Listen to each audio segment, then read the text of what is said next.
तो प्यारे मित्रों, स्वागत है आप सभी का आज के सेशन में। और हम लोगों ने इससे पहले 4 बिहार जीविका का मॉडल सेट्स हम लोगों ने 4 कंप्लीट कर लिया है, 4 सेट्स कंप्लीट कर लिया है।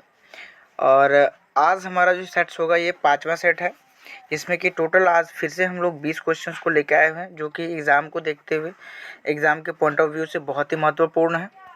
तो सेशन में बने रहिएगा। बाकी सारे वीडियोज़ पर भी आप लोगों का बेहतरीन रिएक्ट रहा है, तो उम्मीद करता हूँ, आशा करता हूँ कि इस पर भी बेहतरीन रिएक्ट होगा, है ना।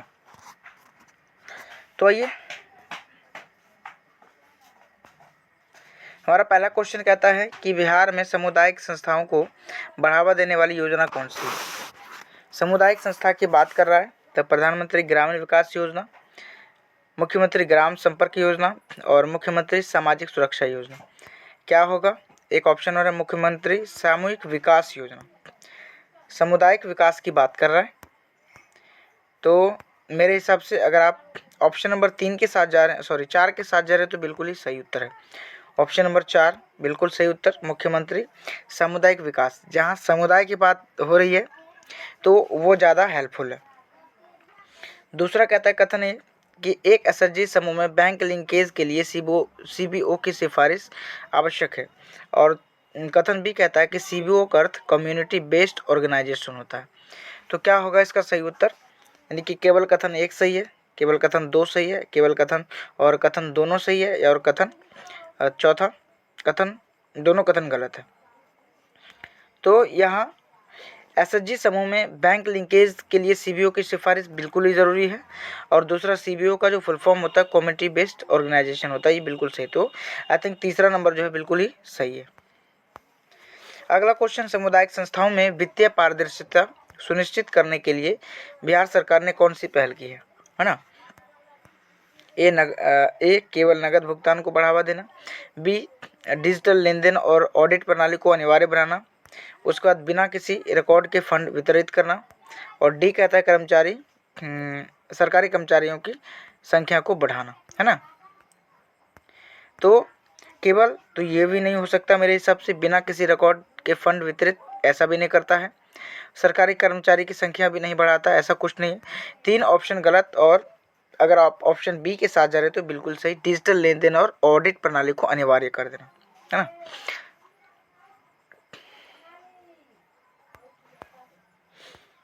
उसके बाद मिलान करने वाला है अगला क्वेश्चन हमारा।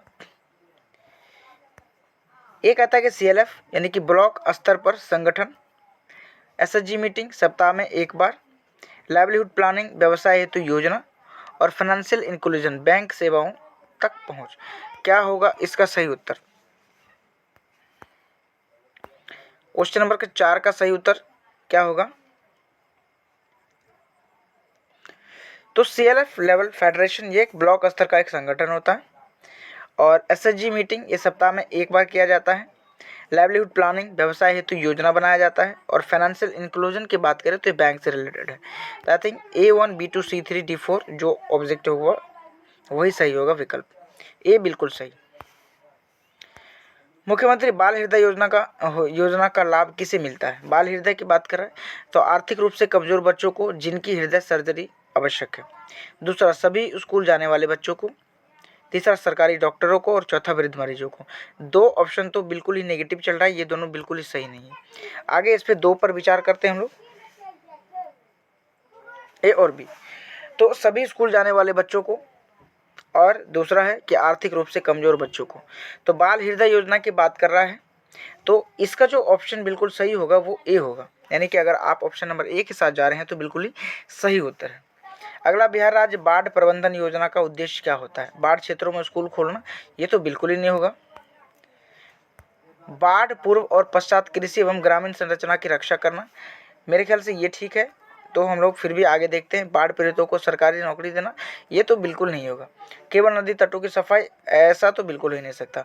तो ऑप्शन बी के साथ जा रहे हैं तो बिल्कुल ही सही है उसका। Bihar state seeds and organic certification agency BSSOCA का मुख्य कार्य क्या होता है? बीजों का विज्ञापन, कृषि भूमि का रिकॉर्ड रखना, बीजों और जैविक उत्पादों का प्रमाणीकरण, और किसानों को ऋण देना। 7 नंबर का क्या होगा ऑप्शन? तो 7 अगर बीजों और जैविक उत्पादों का प्रमाणीकरण ऑप्शन सी के साथ जा रहे तो बिल्कुल सही है।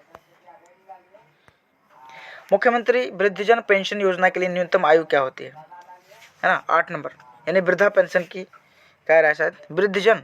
अच्छा, तो इसकी जो आयु होती है वो 55 वर्ष, 62 वर्ष, 60 वर्ष या 65 वर्ष। तो जो वृद्धा पेंशन योजना होती है ये 60 वर्ष वाले वृद्धों को दिया जाता है ना। तो यहाँ पे ऑप्शन इसका बी सही हो जाएगा। सामुदायिक संस्थाओं के सशक्तिकरण में पारदर्शिता की भूमिका क्या होती है, क्यों मानी जाती है? इससे फंडिंग बढ़ती है, इससे भ्रष्टाचार कम होता है और योजना का सही क्रियान्वयन होता है। मेरे ख्याल से ये बिल्कुल सही होगा। इससे सरकारी अधिकारियों की संख्या घटती है तो बिल्कुल नहीं होगा। इससे योजना की अवधि कम होगी, ये भी नहीं होगा। तो और इससे फंडिंग बढ़ती है, ये भी नहीं होगा। बी बिल्कुल सही उत्तर होगा इसका। अगला मिलान करना है कॉलम को, इधर स्थानीय संस्थाएं हैं और इधर जिम्मेदारियां हैं। तो देखते हैं कौन सा क्या है। नगर पंचायत छोटे नगरों का प्रशासन संभालना, बिल्कुल ये सही होगा। जिला परिषद जिले की समग्र विकास योजनाओं का संचालन, ये भी होगा। ग्राम पंचायत विकास खंड स्तर पर पंचायतों की निगरानी, बिल्कुल ही सही है। और ब्लॉक समिति गांव के स्तर पर योजनाओं का क्रियान्वयन। तो आई थिंक अगर हम 10 नंबर का ऑप्शन अगर ए के साथ जा रहे तो बिल्कुल सही, यानी कि A1 B2 C3 D4 इसी के साथ बिल्कुल सही है। मुख्यमंत्री आवास योजना ग्रामीण का क्रियान्वयन किस विभाग द्वारा किया जाता है? मुख्यमंत्री आवास नगर विकास एवं आवास विभाग के द्वारा, पंचायती राज, ग्रामीण विकास विभाग, समाज कल्याण। 11 नंबर का क्या हो जाएगा सही उत्तर? 11 की अगर बात करें तो ग्रामीण विकास हो जाएगा यहाँ पे, ग्रामीण विकास, सी इसका सही उत्तर। एसडीआरएफ के तहत सहायता प्राप्त करने वाले परिवारों को किस पर केंद्रित व्यवसाय अपनाने के लिए प्रोत्साहित किया जाता है? बड़ी फैक्ट्रियां, परंपरागत कौशल और छोटे उद्यम, सरकारी नौकरी, आयात निर्यात व्यवसाय। इसमें से जहाँ तक मैं खुद एक MRP हूँ और मुझे जहाँ तक जानकारी रहती है हमें बड़ी फैक्ट्री नहीं लगती है। सरकारी नौकरी की बात ही छोड़ दीजिए, आयात निर्यात इसकी भी बात छोड़ दीजिए। यहाँ पे परंपरागत यानी कि पूर्वजों के द्वारा जो काम आपका चल रहा है, अगर आप उसमें इंटरेस्टेड है तो उससे रिलेटेड आप छोटे उद्यम आप स्टार्ट कर सकते हैं, है ना, या फिर आप नया भी कर सकते हैं। बिहार कृषि इनपुट अनुदान योजना कब शुरू की जाती है? केवल गर्मी के मौसम में? ऐसा तो कुछ जरूरी नहीं है। प्राकृतिक आपदाएं, सूखा के बाद किसानों की क्षति पूर्ति पर, यह बिल्कुल मेरे ख्याल से सही है। आगे देखते हैं। हर वर्ष निर्धारित तिथि, बिल्कुल नहीं। केवल सिंचित, ये भी नहीं है। तो अगर ऑप्शन बी के साथ जा रहे हैं तो बिल्कुल ऑप्शन बी सही है। मुख्यमंत्री युवा उद्यमी की बात करें और मुख्यमंत्री अनुसूचित जाति और जनजाति उद्यमी योजना में क्या अंतर होता है? एक शहरी क्षेत्र के लिए, दूसरी ग्रामीण, एक महिलाओं के लिए, दूसरे पुरुषों के लिए, एक सभी वर्गों के युवाओं के लिए, दूसरी SC ST वर्गों के लिए, और दोनों का उद्देश्य अलग अलग है। क्या होना चाहिए? 14 नंबर की बात करें तो यह एक सभी वर्गों के युवाओं के लिए होता है और दूसरी SC ST के लिए भी होता है, यानी कि बिल्कुल सी इसका सही उत्तर होगा।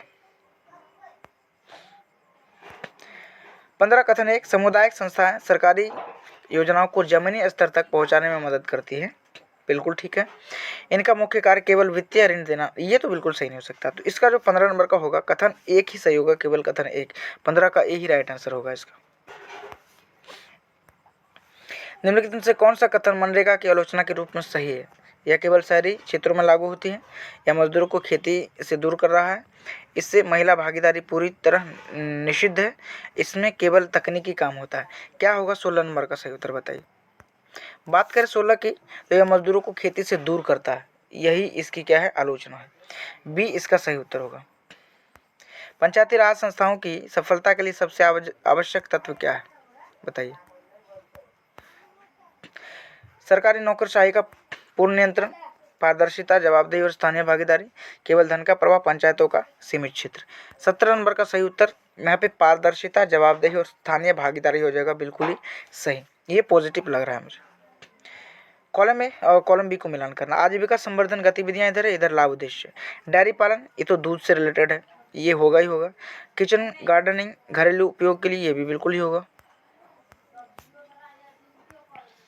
टेलरिंग यूनिट, महिलाओं के लिए सिलाई, बिल्कुल ठीक। हस्तशिल्प निर्माण, ये स्थानीय कलाओं से रोजगार। I think A1 B2 C3 जो होगा वही इसका सही उत्तर हो जाएगा, है ना। अच्छा, इसका तो ऑप्शन ही नहीं है ना। चलिए कोई नहीं।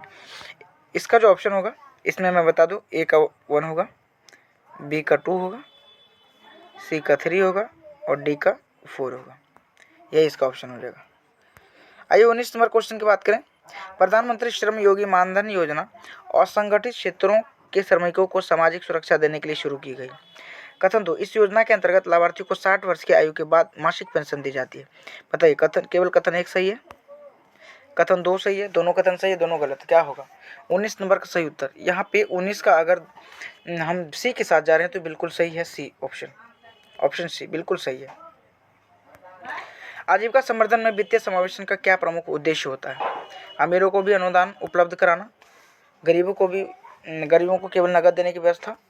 ऐसा तो मेरे ख्याल से नहीं है। गरीबों को औपचारिक बैंकिंग प्रणाली से जोड़ना और उनकी बचत एवं ऋण बचत बढ़ाना। सी ही इसका सही उत्तर होगा। तो 20 नंबर का सी ही होगा। तो ये थे हमारे टोटल क्वेश्चंस 20, जो कि बहुत ही वीवीआई हैं। तो वीडियो अच्छा लगा तो वीडियो को लाइक कर दीजिएगा, चैनल को सब्सक्राइब कर लीजिएगा और बेल आइकन प्रेस कर लीजिएगा। और ये चैनल मेरा रेगुलरली एक्टिव है आप लोगों की तैयारी के लिए। तो बेल आइकन ज़रूर प्रेस कर लीजिएगा ताकि रेगुलर का जो अपडेट्स रहेगा वो आप तक सबसे पहले जाएगा। तो मिलते हैं हम लोग अगले वीडियो में। तब तक के लिए आज के लिए बहुत बहुत धन्यवाद आप सभी का।